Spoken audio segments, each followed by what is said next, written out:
That was the title track, Kiss of Death, off of Black Angel's second album. Their first album, their debut album, The Widow, came out in late 2019, and it's a really great record, but they really hit their stride and kind of sharpened their sound with their second album, Kiss of Death, which came out recently at the end of July. They are, word is, working on a third album and some other stuff. So here to talk to us about that live is Corey and Matt from Black Angel. Hi guys, welcome to the show. Hey Davey, how you doing? I'm doing great.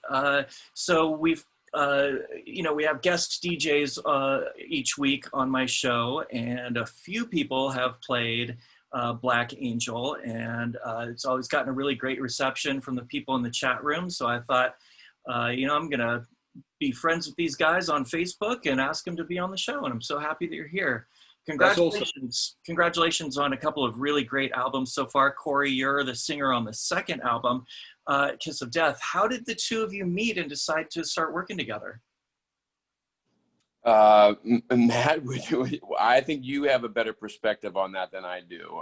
Why don't you handle that one? Yeah, sure. So we had our first album, The Widow. It was great. It was good for, Black Angel to get into this lane. And I think with a lot of first albums, it's just finding your feet, finding your sound. And one of the things that for me, I wanted with the second album, I just wasn't quite happy with the original vocal, and for various other reasons, we kind of parted our ways. I'm I guess the creator. I write all of the music. I'm the producer, and I just wanted the second album to have a slightly different feel to it. So I started. I'd written most of the music for the first album, and that's the way I normally work. I normally write all of the music, and then I work with a small kind of handful of songwriters who help me with lyrics and vocal melodies if I get stuck on stuff, and they help me kind of get some inspiration going. And we pretty much wrote most of the album, and it was guide tracked and ready to go, but I just couldn't find the right voice for it. And I like to work fast, and I like to get material out. And it got really frustrating. I must have auditioned, I guess about 100 plus people. And that was from just kind of cold call ads to people I knew, to connections and stuff. And people were super cool to get involved. And it's always hard saying to people, it's not quite right. But I really wanted the second album. There's that adage with the big bands of the 80s. The second album was the big, it was the big tester. I know the problem child. Right. I know we're not playing in that arena. It's not the Sisters or Bauhaus or anything of that scale. But to me, it was really important that the second album, was stronger than the first album. So I kind of hunted high and low, and I thought I totally exhausted it. And then Corey answered an ad, and I had listened. I thought it was good. I sent it out. He was cool enough to have a go, and it was like bingo. I've got the sound I'm looking for. This is great. Let's do it. And he did it, and the rest is history. Yeah, awesome. So you live in LA, Matt, right? I do. I'm English, but I've lived here in LA for about 15 years. What about you, Corey? Where do you live? I live in LA too. Oh, okay, awesome, good. So that's easy. Matt, I know you work in sound. You work in music for a living for Hollywood. So that plus Black Angel must keep you just super, super busy with music. Do you have any non-musical interests or hobbies that you have time for? I do, but just before we go there, the interesting thing about this project is the whole recording of Kiss of Death and the vocals. Corey never came to my studio. We did everything. We were in the midst of COVID.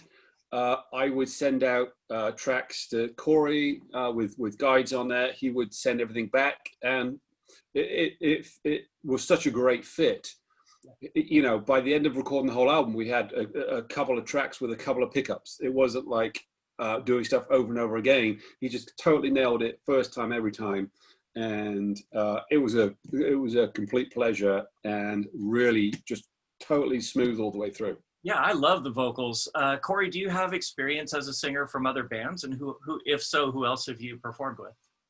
I mean, I come to it as a, singer-songwriter. I've been writing songs and playing piano and stuff since I was a kid, and I've got like 5 albums of my own stuff. I've played out in bars and, piano bars and whatnot. And so I've definitely had experience as a vocalist. That's Tico peering in here.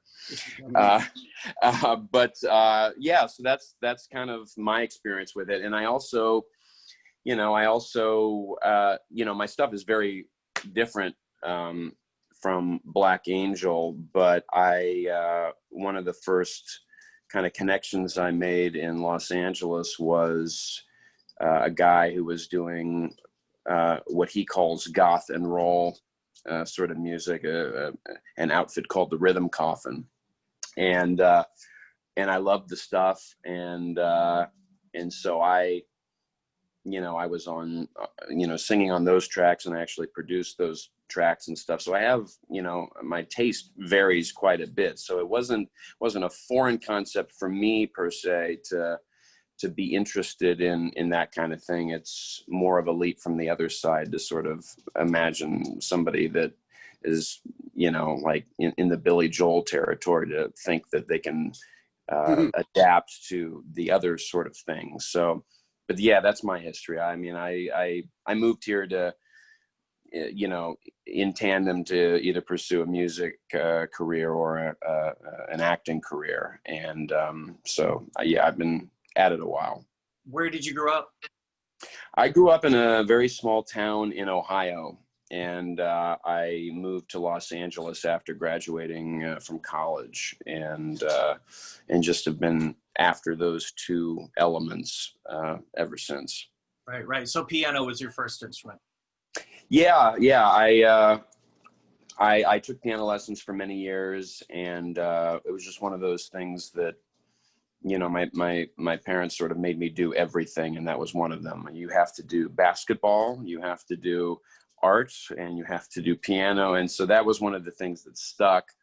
And I had some ability at it. And then when I started recording my own stuff, I started to learn other instruments in order to just out of necessity to sort of, back myself up. So I definitely feel comfortable with the piano, and everything else is sort of like I can get there, and it just takes a little time. Yeah, sure. Well, Matt, what was your first instrument, and when did you start learning how to play music? Actually, my first instrument was the clarinet when I was at school, because I thought it was the saxophone. And when I got it, and it wasn't a saxophone, I was really disappointed. But that's amazing. I was at school, and I was in the school band and stuff, and it quickly fizzled out. But when I was about 13, I was listening to She Sells Sanctuary by the Cult, and I went to the local, I guess, thrift store or equivalent in England, and I bought this 40 quid guitar and learned all of the Cult stuff, and it just kind of that was one of the things. It just went from there. But yeah, it was a 6-string electric I started on, really. Yeah. So I know that you've got an older brother who was an influence on you and kind of introduced you to non-mainstream music.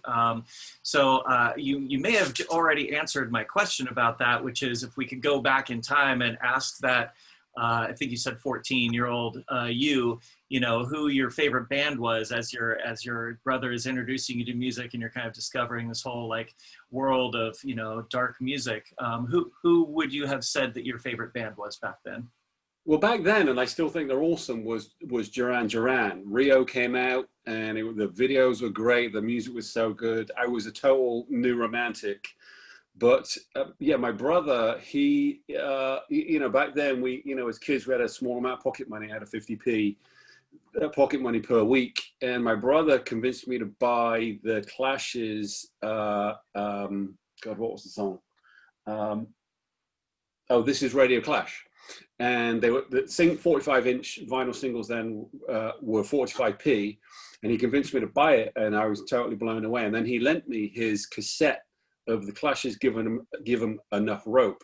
Now, if you remember cassettes from the 80s, they were like gold, right? Because you lent it to somebody, and it would just come back completely chewed up, and you'd be spinning it with a pencil trying to get back in there. So, you know, it was gold. But he lent me the album, and it started to change my perspective on there was more out there than just what the radio stations were having us listen to. Because back in England in the 80s, we had the top 40, which I love, and I still totally love it. But that's what you were given. And there wasn't the expansion of what there is available now, which I think is way, way too far. You know, it would be nice to be somewhere in the middle.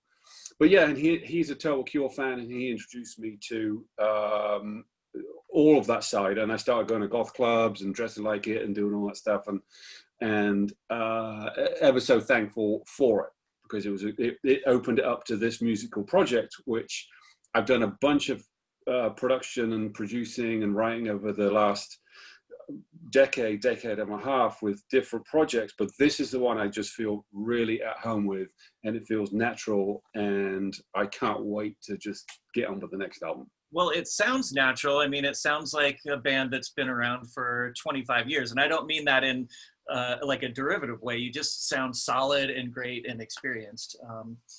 You know. Yeah, that's awesome. Because the production from my side I've been doing for a long time, and I want it to have that exact feel. I want it to have that sound. I don't want it to sound like a sound-alike, but there's a dilution of Bauhaus, Sisters, The Damned. It's got a few various flavors, and if that's coming across, then that's perfect.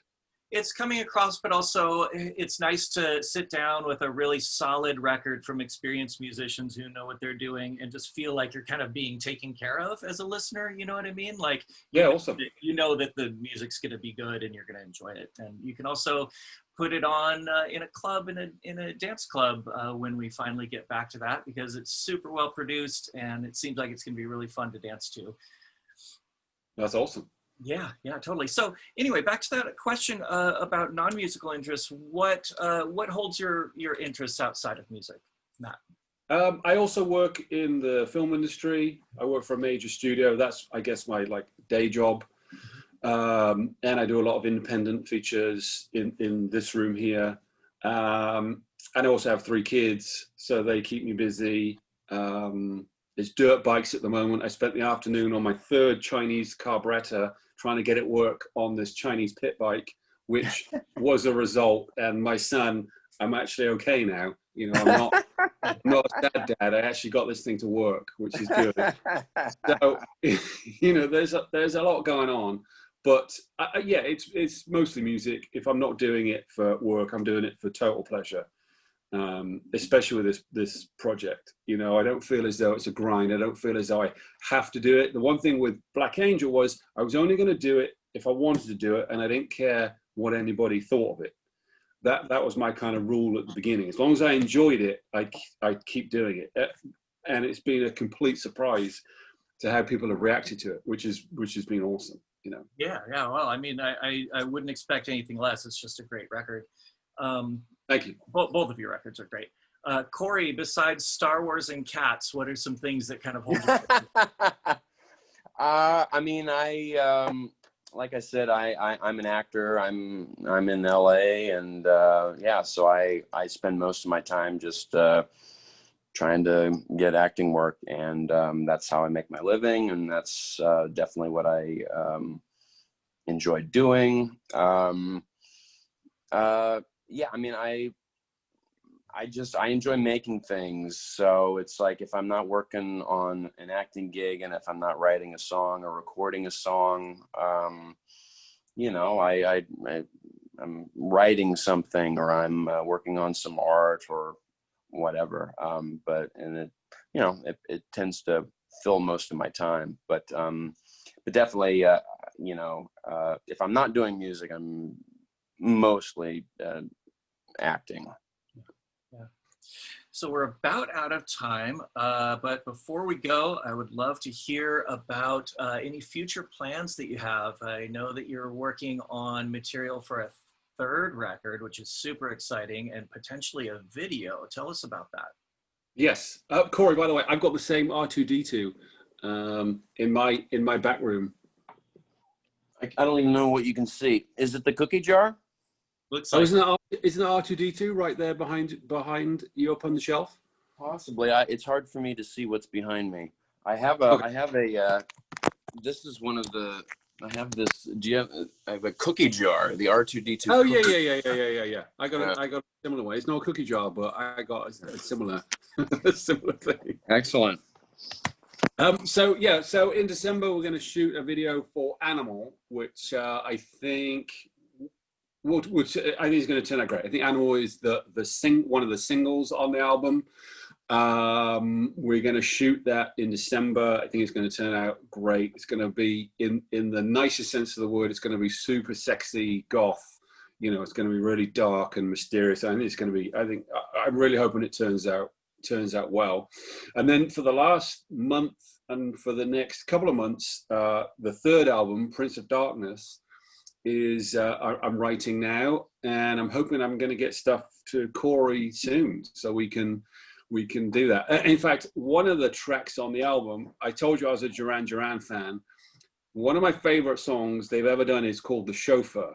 And I've never done a cover before, but I'm going to do a goth cover of Duran Duran's The Chauffeur. And I'm really excited. That's great. Yeah, for sure. Here in the Bay Area, at least, audiences at the goth clubs, the dance clubs kind of vary in taste throughout, in different regions. But here in the San Francisco Bay Area, The Chauffeur is a crowd favorite. Absolutely. Yeah, such a good song. So clever. I just hope I can do it some sort of justice. But there'll be one cover on the album. That's the one I'm going to attempt, and if it works out, then we're going to do that. And I'm hoping maybe by the spring, Prince of Darkness will be out. Wow, that's great. That's 3 albums in a year and a half. That's amazing. This is LA. You gotta crank them out, baby. Do you have any live stream performances or anything like that coming up? We haven't got anything planned. I'd say this was more of a studio project. I think when things get back to normal, I'm going to try and persuade Corey here to maybe come out and do some live performances. But for right now, the live streaming thing is really difficult. And I totally understand. It's really difficult for a lot of bands, especially touring bands that are trying to make a living. But for me, it is difficult for that experience to come across, especially with internet and bandwidth, and you see bands and they do it, and obviously it's not the same, and there's certain restrictions to it. So I don't want to kind of go down that road and kind of fall foul to that. It's really difficult. Half-assed is what my dad calls it. Yeah. Okay, if you like. I wasn't going to say that, but yeah, I think it's got to be. I think for a lot of the live streams, it needs to be multicam. You've got to put a lot of effort into it. You've got to feel like you're at a gig, or at least you're watching a live performance. And it's expensive and it's difficult and it takes a lot of time and planning. So, but I get it. A lot of people still want to get their material out there, and that is a way to obviously do it. Yeah, for sure. Well, we'll definitely have you up here in the Bay Area when the pandemic's over and we can get back into the clubs. How's that sound? Absolutely. Sounds good. Okay, Yeah. Great. So for you viewers at home, look for all of the links to find Black Angel's music. If you're watching on Twitch, it will be in the chat room. If you're watching this interview on YouTube, just look down below in the description and you'll see all the links that you need to find Black Angel's music, and same with the Mixcloud recording. So Corey and Matt from Black Angel, thank you so much for joining us on New Music Mondays. It's been great to get to know you a little bit better. Yeah, Absolutely. thank you. Oh, Davey. Thank you, Corey. Nice to see you. Yeah, nice to see you, man. All right. You take it easy. All You right. as well. All right. All right. This is She Said off of Black Angel's second album, Kiss of Death. You're watching New Music Mondays. Hi everyone, hope you liked that video. If so, please like and subscribe to receive notifications when we upload more content. New Music Mondays is a live stream show every Monday from 7 p.m. to 9 p.m. on twitch.tv/DavyBonesOakland.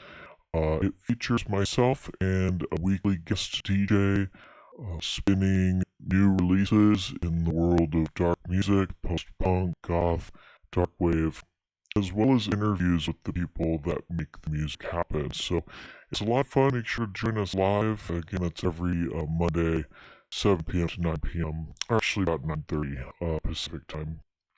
The audio will always be uploaded the next day to my Mixcloud page, mixcloud.com/DavyBonesOakland.